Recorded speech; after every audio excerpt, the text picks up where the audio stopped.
channel Ngulik Horor.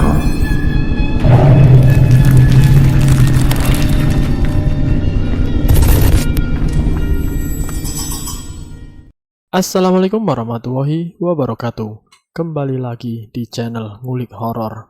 Channel ini menceritakan tentang kisah-kisah misteri.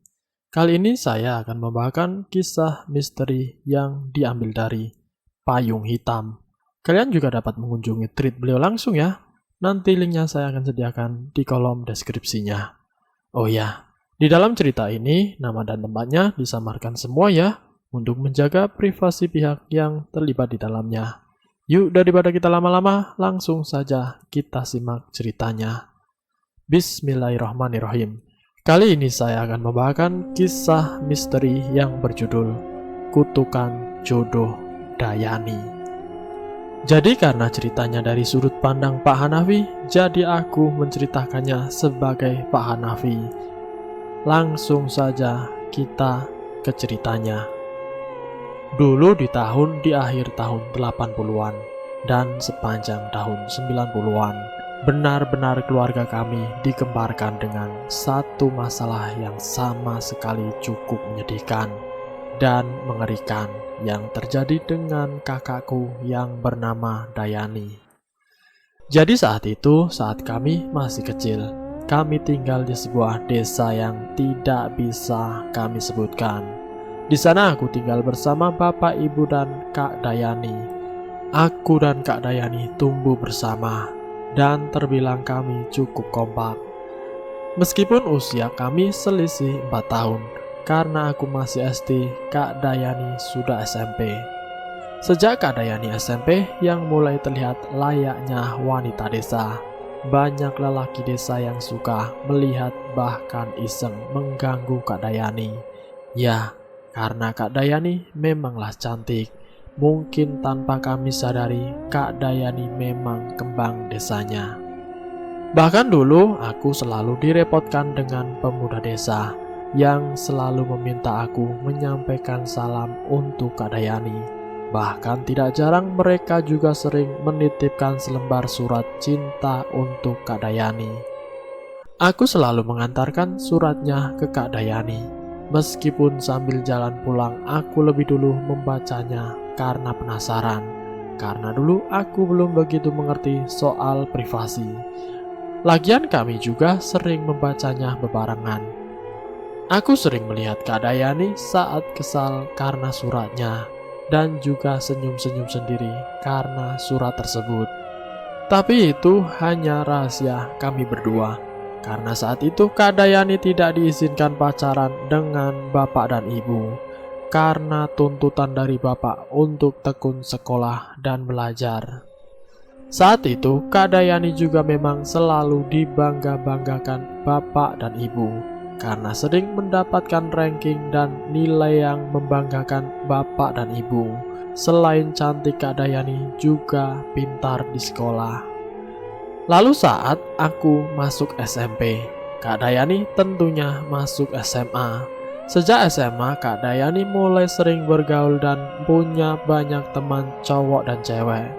Dan juga mulai pacaran, karena memang bapak dan ibu sudah mengizinkannya. Biarpun bapak sebenarnya saat itu lebih menyarankan untuk fokus menyelesaikan SMA-nya dulu. Tapi tetap bapak tidak bisa melarang. Karena dulu di desa kami kebanyakan orang tua sudah mengizinkan anaknya pacaran sejak SMA. Karena orang tua selalu diselimuti ketakutan anaknya menjadi perawan tua jika punya anak perempuan. Mungkin itulah yang dipikirkan bapak dan ibu saat itu. Lagi pula Kak Dayani saat pacaran sangat terbuka dengan bapak dan ibu. Cowoknya selalu datang menemui bapak di rumah, bukan tipikal pacaran diam-diam dan melakukan hal rusak.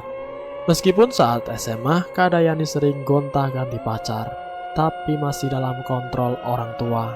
Tapi sejak SMA juga, Kak Dayani mulai sering dimarahi bapak, karena terlalu fokus bergaul dan berpacaran. Imbasnya prestasi di sekolah menjadi menurun. Singkat cerita, setelah tamat SMA, Kak Dayani tidak melanjutkan pendidikannya ke kuliah karena saat itu tidak kepikiran sama sekali. Karena di desa kami saat itu, kebanyakan wanita setelah tamat SMA dianggap sudah sangat matang untuk menikah. Bahkan banyak juga setelah tamat SMP langsung menikah. Untuk perempuan kebanyakan seperti itu. Begitu juga dengan Kak Dayani. Setelah tamat SMA, Kak Dayani langsung menunggu ada lelaki yang melamar. Karena saat Kak Dayani pacaran di masa SMA-nya, pacarnya tidak pernah netap. Jadi setelah tamat SMA, Kak Dayani niatnya menunggu lelaki yang serius. Tapi setelah 4 tahun, Kak Dayani tamat SMA. Belum ada seorang pun yang datang berniat melamar. Saat itu Kak Dayani sudah mulai merasa malu karena teman-temannya saat itu sudah pada nikah. Bahkan banyak yang sudah mempunyai anak. Bapak dan ibu juga merasa malu karena di desa kami Kak Dayani mulai jadi pembicaraan yang dianggap wanita yang tidak laku. Dan banyaknya fitnaan yang seolah menduga kalau Kak Dayani tidak laku karena sudah tidak perawan lagi. Karena Kak Dayani memang sering gonta-ganti pacar di masa SMA-nya. Itu pastinya menyakitkan keluarga kami dan sungguh memalukan. Lalu karena bapak dan ibu tidak kuat terus-terusan melihat Kak Dayani menunggu layaknya wanita yang tidak laku. Akhirnya bapak juga berusaha menjodohkan Kak Dayani dengan anak temannya. Ibu juga berusaha menjodohkan Kak Dayani dengan anak teman ibu. Tapi setelah beberapa kali dijodohkan dan sempat hampir dilamar, tapi calon lelakinya selalu berubah pikiran dan menghindar dari Kak Dayani. Aku sampai bosan melihat Kak Dayani sedih dan terus sedih. Sudah beberapa kali dijodohkan, gagalnya hanya karena lelakinya berubah pikiran tanpa ada alasan apapun. Bapak dan ibu kecewa dengan pihak lelakinya yang dianggap tidak bertanggung jawab. Bapak dan ibu juga sering heran karena Kak Dayani cantik, baik, tapi kok begitu sulitnya dia mendapatkan jodoh. Beda dengan perempuan lain di desa kami yang begitu mudahnya mendapatkan jodoh. Padahal Kak Dayani cantik dan juga sangat baik, dan sadar pinter mungkin bonus untuk calon lelakinya. Sejak itu juga kami sekeluarga mulai merasakan keanehan dengan sikap atau apa yang dilakukan Kak Dayani. Keanehan yang bersifat ringan atau sepele hingga berakhir ekstrim. Keanehan ini awalnya sangat sepele. Bahkan aku tidak pernah berpikir bahwa inilah gerbang musibah untuk Kak Dayani dan keluarga kami dari kutukan yang ternyata ada hubungannya soal jodoh Kak Dayani. Keanehan Kak Dayani sering sekali meminum pakai gelas, tapi di dalam gelasnya ada satu batu seukuran buah jambu. Awalnya yang melihat itu adalah ibu. Ibu melihat Kak Dayani meminum dan langsung ditanya dengan ibu. Kok ditaruh batu di gelasnya? Ibu menanya karena heran. Kak Dayani jawab dengan santainya. Oh, ini batu untuk terapi, Bu. Supaya Dayani awet muda. Hihi. Kak Dayani sambil menjawab dengan ketawa kecil yang seakan malu. Ibu percaya awalnya memang benar batu itu untuk terapi. Tapi ibu heran Kak Dayani tahu dari mana kalau batu itu bisa buat awet muda. Karena setelah bertahun-tahun Kak Dayani tamat SMA, dia tidak pernah bergaul lagi, bahkan keluar rumah saja sudah sangat jarang.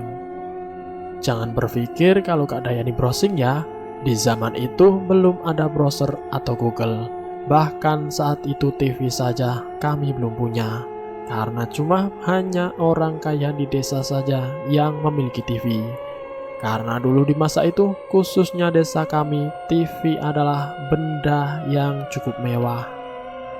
Soal batu tersebut, aku juga pernah melihat Kak Dayani minum di dalam gelasnya ada satu batu. Iseng-iseng aku menanyai juga. Kak Dayani menjawab dengan katanya, "Itu herbal untuk awet muda." Ya, tanpa berpikir aneh-aneh, aku percaya. Sejak itu kami mulai terbiasa dan sering melihat Kak Dayani meminum seperti itu. Tidak ada satupun dari kami menaruh curiga soal itu. Lalu beberapa hari kemudian kami melihat keanehan lain dari Kak Dayani. Saat itu Kak Dayani bilang dan nanya dengan ibu dengan panik dan tergesa-gesa, "Bu, kenapa aku bisa meminum air batu?" Ibu seketika heran. Dia yang minum sendiri, dia yang nyesal sendiri. Itu yang dipikirkan. Bahkan karena itu Kak Dayani seolah sangat menyesal sampai menangis. Kami merasa itu sangat aneh. Karena menurut kami itu hal yang sepele. Yang berasa aneh kalau sampai menangis hanya karena itu. Tapi setelah kejadian ini, aku melihat lagi Kak Dayani lagi-lagi meminum air batunya. Aku sempat menegur sambil meledek, "Loh, kok diminum lagi? Jangan diminum, Kak. Ntar nyesel sendiri loh." Tapi Kak Dayani tetap melanjutkan meminumnya. Tapi tidak lama kemudian dia menangis lagi karena menyesal. Dan kejadian seperti ini sering sekali terulang hingga kami semua terbiasa. Jadi itulah keanehan awal Kak Dayani, yang sama sekali belum buat kami menaruh curiga apapun, hanya sebatas aneh. Tapi keanehannya bukan hanya itu. Setelah beberapa tahun muncul lagi keanehan yang terjadi dengan Kak Dayani. Karena dia mulai sering pikun yang memang tidak normal dengan usianya yang masih berusia 25 tahun saat itu. Jadi awal mulanya aku melihat Kak Dayani pikun. Itu saat pagi-pagi aku duduk di depan rumah. Dan seperti biasa rutinitas Kak Dayani menyapu teras depan setiap pagi. Aku melihat Kak Dayani menyapu. Lalu selesai menyapu, Kak Dayani masuk ke dalam. Tapi hanya berselang menit, Kak Dayani keluar lagi sambil sapu lagi dan menyapu teras di tempat yang barusan dia sapu. Aku merasa heran dan aku bertanya, "Loh, kok disapu lagi, Kak?" Tanyaku sambil keheranan. Kak Dayani keheranan sendiri. Karena menurut dia terasnya belum disapu. Padahal barusan aku melihat secara langsung dia sudah menyapu. Bukan cuma itu, aku pernah juga melihat Kak Dayani saat makan siang. Setelah makan, Kak Dayani masuk ke kamar. Tapi berselang menit dia keluar kamar lalu mengambil piring dan dia memakan lagi. Karena aku sudah merasa Kak Dayani agak pikun karena kejadian sebelumnya, aku memastikan lagi sekaligus bertanya, "Kok makan lagi, Kak? Kan barusan saja kakak sudah makan." Aku bertanya lagi. Lalu dia kebingungan sendiri. Dan kejadian seperti ini mulai sering dialami Kak Dayani. Dia sering melakukan sesuatu itu double. Karena lupa sudah melakukannya. Dan dari keanehan Kak Dayani, Bapak mulai curiga soal pikunya dan batu itu, dan bertanya-tanya ada apa dengan Kak Dayani. Bapak pun pernah curhat dengan tetangga kami, yang kebetulan itu adalah teman dekat Bapak. Bapak menceritakan soal keanehan Kak Dayani, dan mereka pun menduga kayaknya ada sesuatu di batu itu. Tapi juga disarani untuk mengambil batu itu dari Dayani. Takutnya batu itu adalah jimat.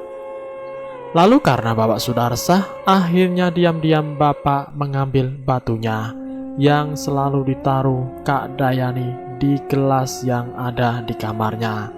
Saat Kak Dayani sudah sadar batunya sudah tidak ada, Kak Dayani marah-marah yang luar biasa, sampai memukul semua benda yang ada di dekatnya. sampai keadaan rumah berantakan semua. Saat itu kami benar-benar heran melihat Kak Dayani marah sekeras itu. Itu pertama kali kami semua melihat Kak Dayani keras. Lalu karena Bapak sudah takut, akhirnya Bapak pun mengembalikan batunya ke Kak Dayani. Setelah batu itu di tangan Kak Dayani, betapa kagetnya kami melihat Kak Dayani mengancam dan membentak Bapak. "Jangan sekali-kali sentuh batu ini lagi. Ini hanya perawatan wanita. Jangan sentuh lagi. Jika batu ini hilang, akan aku hancurkan rumah ini." Setelah itu, Kak Dayani pun masuk ke kamarnya, hingga pintu pun dibanting. Saat itu, kejadiannya siang hari.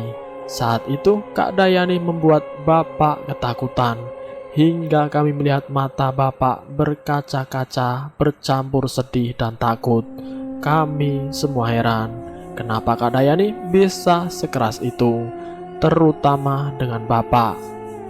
Lalu sorenya Kak Dayani keluar kamar, yang kelihatannya baru bangun tidur. Sikap Kak Dayani saat itu benar-benar tanpa merasa bersalah sama sekali, bahkan tidak canggung juga. Melihat ibu yang sedang mencuci piring di belakang, dengan santai dan lembutnya Kak Dayani bilang sama ibu, "Loh, kok ibu nyuci piring? Sini bu, biar Yani saja yang nyuci." Karena sebenarnya itu rutinitas Kak Dayani setiap sore. Tapi karena ibu juga sudah takut dengan Kak Dayani soal tadi siang, ibu tidak berani mengetuk pintu kamarnya Kak Dayani untuk ngingetin menyuci piring. Makanya Kak Dayani meminta untuk menyuci piring. Setelah beres nyuci piring, Kak Dayani juga membuatkan kopi untuk Bapak. Itu juga rutinitas Kak Dayani. Melihat itu, kami semua merasa heran dengan kelakuan Kak Dayani. Sikapnya menunjukkan seolah tidak terjadi apa-apa, tidak merasa bersalah, bahkan tidak canggung sama sekali. Bapak sampai ragu, jangan-jangan yang marah-marah tadi itu bukan Kak Dayani. Dari sini sebenarnya Bapak sudah curiga. Tapi karena Kak Dayani juga sering pikun juga, jadi kami mikir mungkin Kak Dayani pikun lagi, alias lupa soal kejadian tadi siang. Lalu malamnya saat makan malam, Bapak dan Ibu berharap dan menunggu Kak Dayani meminta maaf. Tapi Kak Dayani sama sekali tidak menunjukkan sikap bersalah, tidak canggung juga sikapnya seperti biasa. Akhirnya Bapak dan Ibu membuka pembahasan dan menanyakan ke Kak Dayani, "Yani, kamu tadi siang kenapa?" Dengan santainya Kak Dayani menjawab, "Oh, batu itu hanya untuk herbal perawatan wanita saja, Pak." Dia cuma jawab lagi dan lagi. Kak Dayani sama sekali merasa tidak bersalah dan meminta maaf kepada Bapak. Dari sini yang sebelumnya kami sudah curiga ada yang aneh dengan batu itu. Tapi karena jawaban Kak Dayani yang seolah meyakinkan kami semua kalau batu itu hanya herbal saja. Karena Kak Dayani terus-terusan menjawab itu hanya herbal. Sejak itu juga kami tidak melihat batu itu lagi. Bahkan sampai sekarang, yang kami tidak tahu kemana batu itu. Apakah disimpan dengan Kak Dayani atau mungkin dia buang? Entahlah, kami benar-benar tidak tahu. Lalu ada kejadian lain lagi. Dari kejadian ini kami sekeluarga baru mulai mengetahui apa yang sebenarnya terjadi dengan Kak Dayani. Soal semua keanehannya dan kenapa sulitnya Kak Dayani menemukan jodoh. Jadi itu bermula dengan kedatangan seorang laki-laki yang berasal dari desa kami. Ia bernama Didi. Awalnya kami semua menganggap ini kabar baik, hal yang paling ditunggu-tunggu Bapak dan Ibu. Karena saat itu Didi datang bersama kedua orang tuanya yang berniat melamar Kak Dayani. Kami semua sangat senang, apalagi Kak Dayani benar-benar senang selama berhari-hari Kak Dayani di mabuk asmara. Terlebih Didi juga di desa dianggap sebagai anak yang berpendidikan, karena saat itu dia sudah sarjana, bahkan sudah kerja di salah satu perusahaan yang berbasis di Jakarta. Dia juga sudah menetap secara mandiri di sana. Saat itu Didi pulang kampung menemui bapak ibunya dan memang berniat ingin melamar Kak Dayani. Tapi setelah beberapa hari Kak Dayani dimabuk asmara setelah lamaran itu. Didi berubah pikiran dan memutuskan hubungannya dengan Kak Dayani. Kami semua pastinya sangat kecewa dengan keputusan Didi, terutama Kak Dayani. Tapi Bapak mulai berpikir lain. Saat itu Bapak mengingat kejadian sebelumnya soal kegagalan hubungan Kak Dayani dengan anak temannya yang sudah beberapa kali dijodohkan selalu gagal. Bahkan sekarang dengan Didi terjadi lagi hal yang sama. Bapak mulai berpikir dan timbul pertanyaan, kenapa semua lelaki yang awalnya sudah suka tapi dalam waktu singkat berubah pikiran? Apa ada yang salah dengan Dayani? Bapak berkali-kali menanyakan seperti itu denganku. Akhirnya aku mengajak Bapak bertamu ke rumah Didi. Pak, berhubung Didi belum balik ke Jakarta, kita tanyakan apa alasan Didi berubah pikiran. Bapak pun setuju. Lalu aku dan Bapak bertamu ke rumah Didi. Seperti rencana kami, Bapak menanyakan dengan Didi. Nak Didi, sebelumnya saya minta maaf. Bukannya saya tidak terima dengan keputusan Nak Didi, tapi saya sebagai Bapak Dayani, saya ingin tahu kenapa Nak Didi berubah pikiran. Tanya Bapak. Saya juga minta maaf Pak, sudah membuat Bapak sekeluarga kecewa. Tapi saya juga bingung, kenapa Dayani bukan seperti yang saya lihat di awal. Setelah beberapa hari, saya ketakutan melihat Dayani. Saya merasa tertekan. Saya juga bingung, kenapa aneh seperti ini rasanya. Jawab Didi. Jadi intinya, di sini Didi menjawab apa yang dia rasakan saat melihat Kak Dayani. Didi berani jujur, sedangkan lelaki sebelumnya tidak ada yang menceritakan alasannya kenapa mereka menghindar dari Kak Dayani. Itulah sebabnya kenapa aku hanya menceritakan lebih detail soal Didi dibandingkan lelaki sebelumnya. Setelah itu, kami pamit pulang. Dan di rumah kami mulai bingung dan ketakutan. Seolah apa yang ditakutkan bapaknya sepertinya benar. Ada yang salah dengan Kak Dayani. Di saat bapak sedang kebingungan sendiri, aku menyarankan bapak untuk berkonsultasi saja dengan Mbok Mina. Jadi Mbok Mina ini dukun beranak, tapi kata temanku dia juga bisa mengobati penyakit kampung.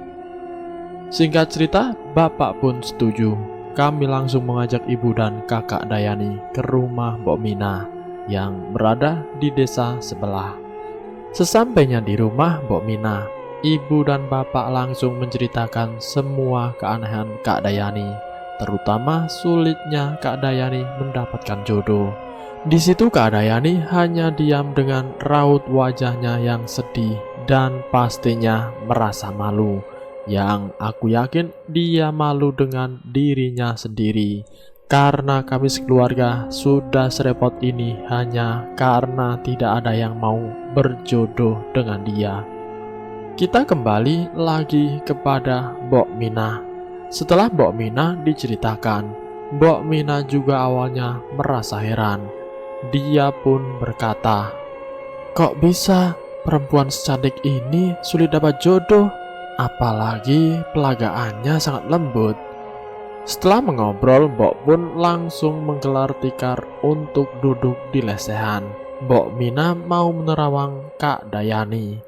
Sebelum diperiksa, Mbok menyuruh bapak dan ibu memegangi tangan Kak Dayani untuk menjaga-jaga kalau tiba-tiba Kak Dayani kerasukan. Dalam keadaan dipegang, Mbok Mina menyuruh Kak Dayani untuk menatap matanya. "Tatap mata Mbok ya cantik." Mbok terus menatap mata Kak Dayani. Jadi mereka saling tatapan selama beberapa menit. Saat keadaan yang sudah sunyi, tiba-tiba Mbok terkagetkan. Astagfirullah. Mbok pun langsung melepas tatapannya. Dan di waktu bersamaan juga Kak Dayani senyum melihat Mbok. Senyumannya sekilas saja, yang seolah senyumannya seperti menyudutkan Mbok. Lalu Mbok pun mengajak Dayani untuk mengobrol dengan obrolan random, yang tujuannya hanya memastikan apakah itu masih Kak Dayani atau bukan. Ternyata itu masih Kak Dayani. Setelah itu bapak dan ibu pun bertanya dengan Mbok. "Gimana Mbok? Dayani kenapa Mbok?" tanya ibu. "Sepertinya Dayani tidak sendiri di tubuhnya. Begini saja, bagaimana kalau besok Dayani diruqyah? Nanti Mbok bantuin." Di sini kami baru benar-benar tahu ternyata apa yang ditakutkan bapak ternyata benar. Kak Dayani memang sedang kenapa-kenapa. Setelah itu kami pun pulang. Singkat cerita, kami pun sampai di rumah. Kami merencanakan meruqyah Kak Dayani, tapi Kak Dayani selalu menolak. Alasannya dia malu kalau orang banyak tahu kalau dia diruqyah hanya karena sulit mendapatkan jodoh. Di sini sebenarnya Kak Dayani mengambek dengan bapak dan ibu, karena dia sebagai wanita merasa malu dengan dirinya sendiri jika bapak dan ibunya selalu berusaha yang melibatkan orang lain hanya karena dianggap sebagai wanita yang tidak laku. Dan Kak Dayani juga merasa tersinggung. Dia dianggap jin dengan Mbok Minah. Padahal yang dimaksud jinnya atau sesuatu yang ada di dalam tubuhnya dia yang digambarkan sosok yang menyeramkan. Itu bukan dia, tetapi sosok yang hinggap di tubuhnya. Saat kami pulang dari rumah Mbok Minah itu, hari sudah mulai gelap. Dan malam itu saat kami merencanakan ruqyah, Kak Dayani terus-terusan menolak dan mengambek sepanjang malam, yang akhirnya dia marah-marah lagi, masuk ke kamar dengan membanting pintu. Lalu tidak lama kemudian Kak Dayani keluar kamar, menyamperin bapak dalam keadaan yang aneh sekali. Sambil senyum, Kak Dayani bicara dengan suara berbisik dengan lembut dan bahasa yang halus. "Shh, kalian dan nenek tua itu tidak akan berhasil." Setelah itu Kak Dayani pun jatuh pingsan. Ibu yang sedang di kamar kaget mendengar suara brak. Ternyata Kak Dayani jatuh dan sudah terbaring di lantai. Saat itu bapak hanya melongo kebingungan. Saat itu bapak dan ibu kebingungan karena Kak Dayani pingsan ditambah aku sedang tidak di rumah. Karena biasanya kalau ada apa-apa di rumah aku selalu terdepan, karena bapak dan ibu sudah lumayan tua. Jadi malam itu aku pulang, di rumah hanya ibu dan kakak Dayani yang sudah terbaring di lantai. Jujur saat itu aku kira Dayani sudah pergi, karena tangisan ibu yang histeris yang membuat tetangga kami pun satu persatu berdatangan. Lalu bapak malam itu berlari ke rumah Mbok Minah. Lalu tidak lama kemudian bapak balik dengan Mbok Minah dan Pak Ustadz dari desa kami. Tetapi saat Mbok Minah masih di pintu, Mbok Minah langsung berucap, "Astagfirullah."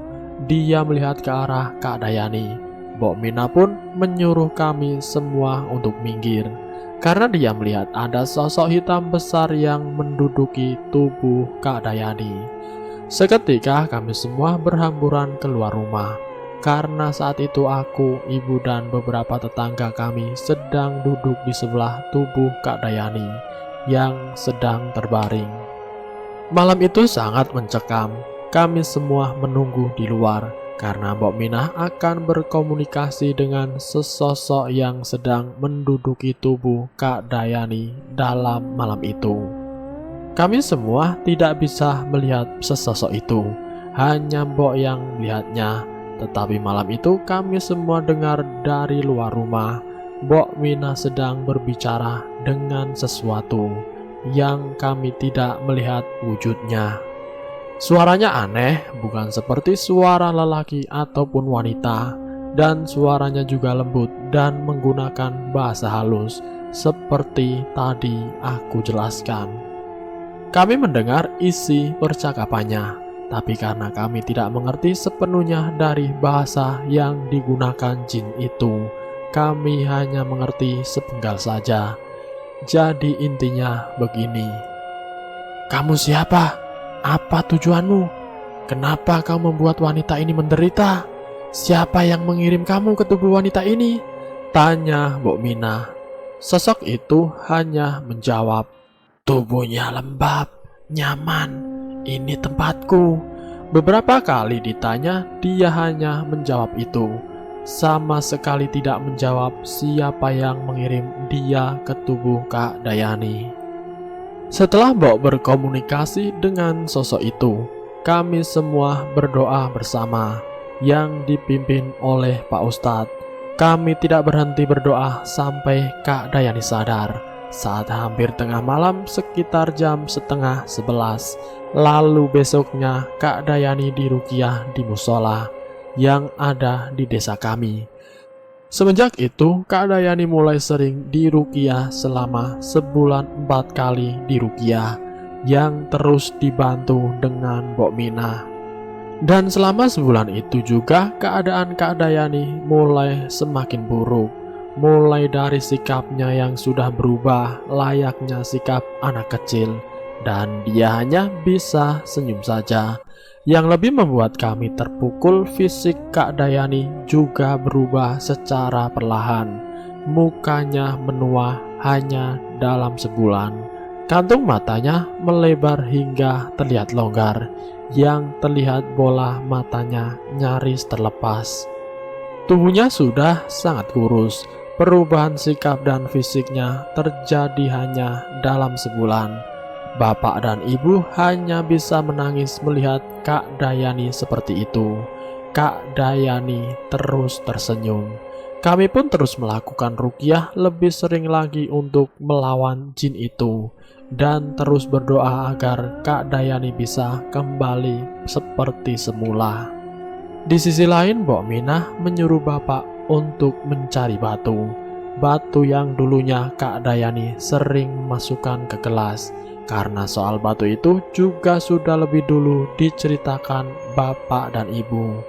Kali ini Mbok meminta bapak untuk mencari batunya, atau mungkin ada jimat yang ditaruh pengirim jinnya di rumah mereka. Karena di sini Mbok Mina mulai penasaran dan curiga juga dengan batu itu. Lalu kami pun mencari batu itu seisi rumah, tapi kami tidak menemukan lagi batu itu. Aku sempat menanyakan dengan Kak Dayani di mana batunya, tapi Kak Dayani hanya bisa tersenyum. Layaknya aku menanyakan dengan anak bayi yang belum bisa berbicara. Kak Dayani sudah tidak bisa berbicara lagi. Di sini kami pun tidak tahu harus bagaimana lagi. Kami juga tidak kuat melihat Kak Dayani terus begitu. Lalu aku kepikiran, apakah mungkin Kak Dayani hanya menderita penyakit medis? Mungkin Kak Dayani stres berlebihan karena malu, karena dia sendiri menganggap dirinya wanita yang tidak laku. Dia malu dengan semua warga desa, apalagi banyak isu jelek dari masyarakat soal Kak Dayani. Mungkin karena itu Kak Dayani stres dan membuat gizinya juga buruk, yang membuat perubahan pada fisiknya. Aku sempat berpikir seperti itu. Lalu aku mengajak bapak dan ibu berbicara, menyarankan mereka untuk bawa Kak Dayani berobat ke ahli jiwa dan ahli gizi. Ternyata bapak dan ibu setuju juga. Singkat cerita, akhirnya kami membawa Kak Dayani ke rumah sakit jiwa. Di sana dia ditanganin secara langsung dengan ahli jiwa. Selama kurang lebih setahun dalam masa perawatan di rumah sakit jiwa.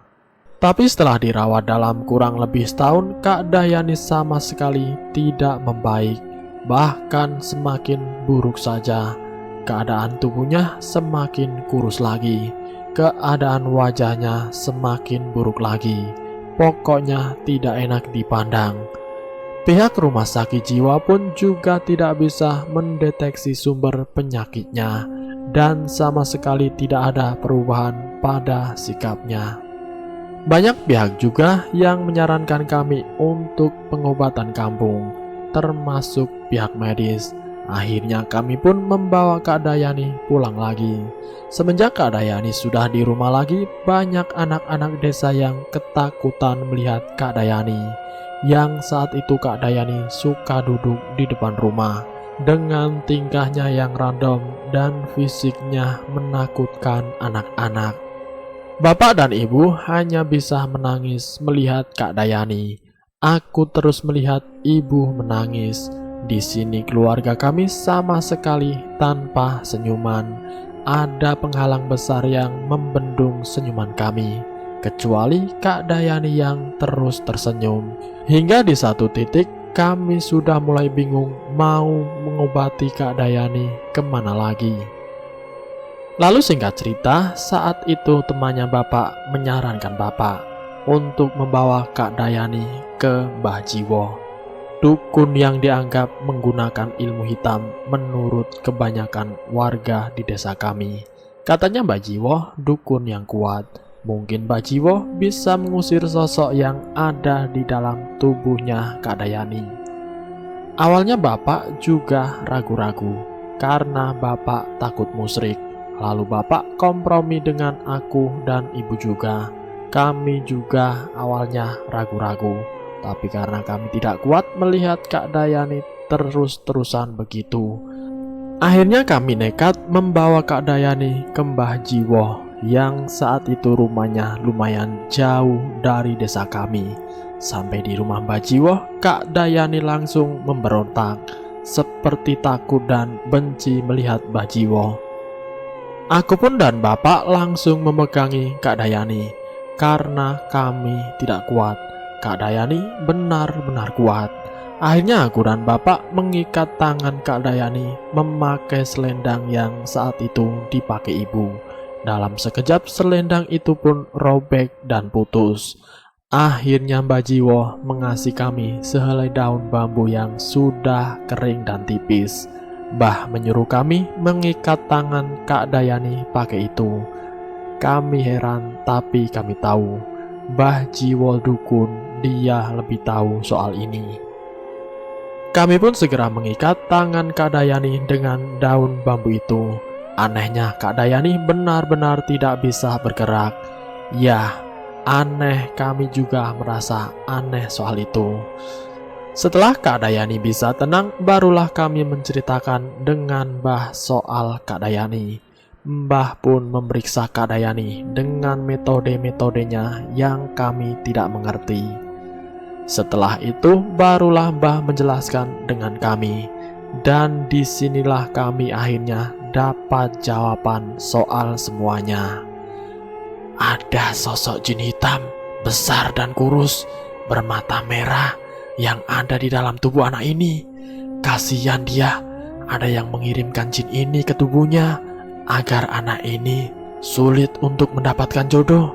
Karena setiap lelaki yang berniat meminangnya, lelaki itu tidak akan melihat dan merasakan aura aslinya, karena mereka akan melihat dan merasakan aura hitam dari jinnya yang memang diperintah untuk menutup aura aslinya, kata Mbah Jiwo.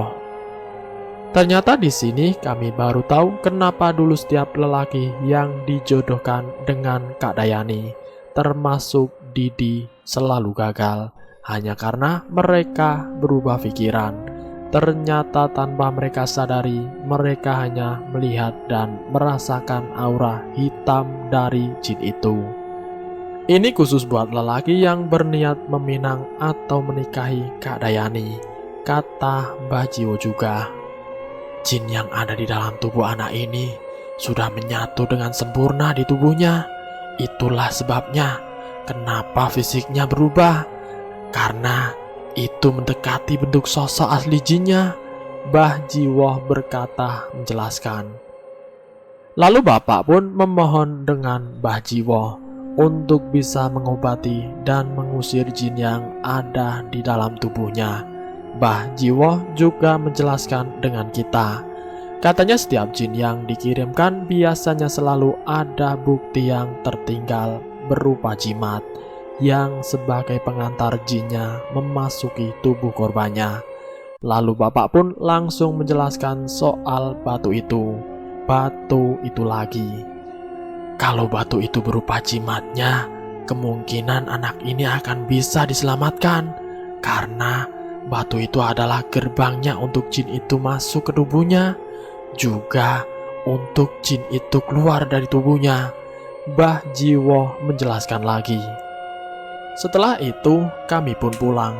Di perjalanan pulang kami semangat ada harapan Kak Dayani bisa selamat. Sesampainya di rumah kami pun semua mencari batu itu. Semua barang-barang di rumah, terutama kamarnya Kak Dayani, kami bongkar untuk mencari batu itu. Tapi setelah beberapa hari kami tidak juga menemukan batu itu. Akhirnya kami balik ke rumah Mbah Jiwo. Sesampainya di rumah Mbah Jiwo, kami menjelaskan kalau kami benar-benar tidak menemukan batu itu. Mbah Jiwo juga bilang tanpa batu itu jinnya tidak akan bisa keluar. Sebenarnya bisa saja, tapi jinnya harus dikeluarkan secara paksa. Tapi Mbah Jiwo mengaku tidak akan kuat menghadapi jin itu kalau dikeluarkan secara paksa, karena resikonya terlalu besar untuk Mbah Jiwo. Dengan berat hati, kami pun harus mengerti. Harapan merasa hilang. Lalu di sini Mbah Jiwo juga menawarkan kami untuk melihat dan berinteraksi secara langsung dengan jin yang ada di dalam tubuh Kak Dayani. Kami semua pun bersedia. Tapi tentunya ada syarat atau ritualnya yang harus kami lakukan. Kami harus mandi dengan daun sirih dan jeruk purut, dan mandinya harus setiap subuh selama 7 hari ke depan. Sebelum mandi harus melafalkan semacam doa, tapi bukan doa dari agama, tetapi semacam mantra yang menggunakan bahasa daerah yang ditulis oleh Mbah Jiwo di kertas. Lalu kami juga tidak boleh memakan makanan yang bercampur garam selama 7 hari juga. Lalu kami pun pulang di rumah aku, bapak dan ibu menjalankan ritualnya selama 7 hari. Setelah itu kami balik lagi ke rumah Mbah Jiwo. Di sana seperti biasa, Kak Dayani selalu memberontak saat ke rumah Mbah Jiwo. Tapi Mbah Jiwo juga selalu menyiapkan sehelai daun bambu untuk mengikat tangan Kak Dayani. Setelah Kak Dayani sudah tenang, Mbah Jiwo juga langsung mempersiapkan tempat untuk kami di rumahnya, untuk kami berinteraksi dengan jinnya. Tapi sebelum dimulai, Mbah Jiwo mengingatkan kami. Sebelum memulai, ada pantangan yang jangan kalian lakukan. Nanti kalian akan melihat sosok jin itu secara langsung, dan kalian boleh menanyakan apapun. Tapi saat berinteraksi, jangan terlalu takut, jangan terlalu marah, dan jangan terlalu sedih. Emosional harus benar-benar stabil. Jika tidak, jinnya akan merasa menang dan akan mendominasi yang memungkinkan keadaannya akan menjadi lebih buruk.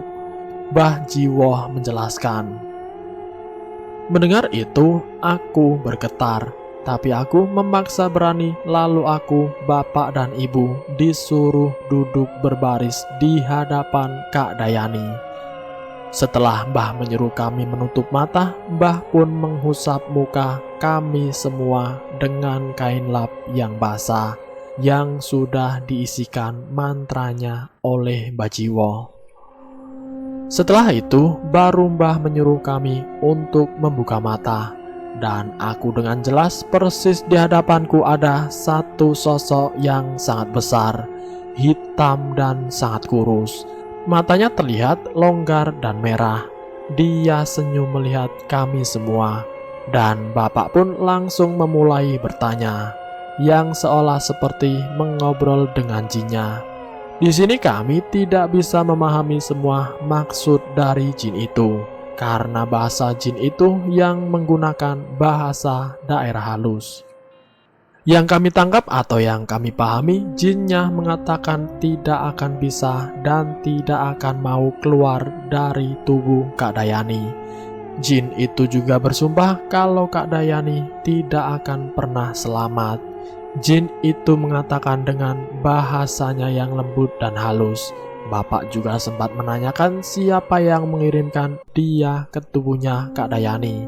Tapi tetap jin itu tidak mau menjawab, hanya tersenyum saja.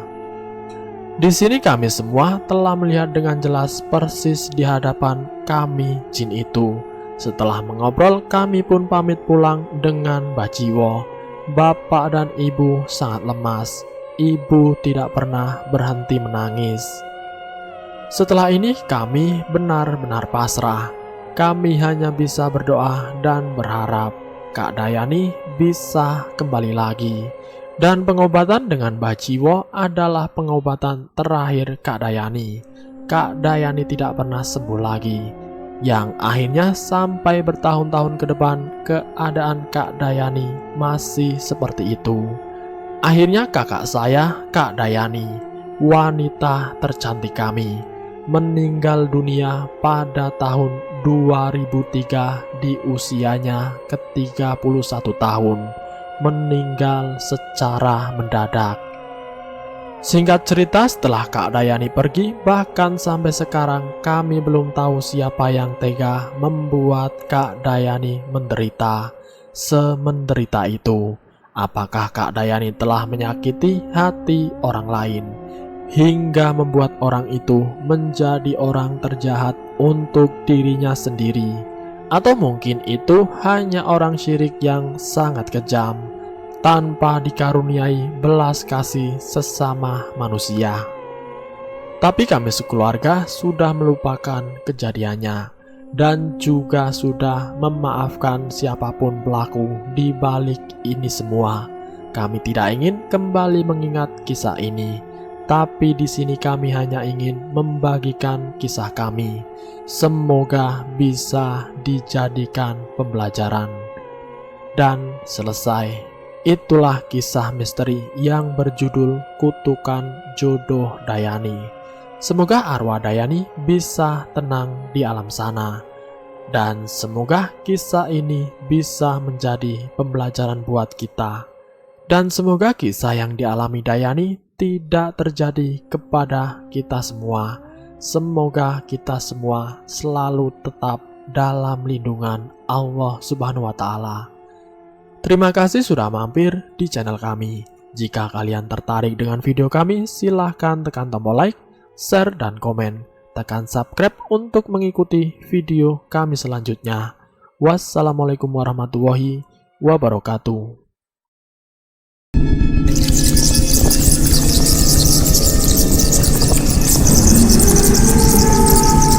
Selamat datang di channel Ngulik Horor.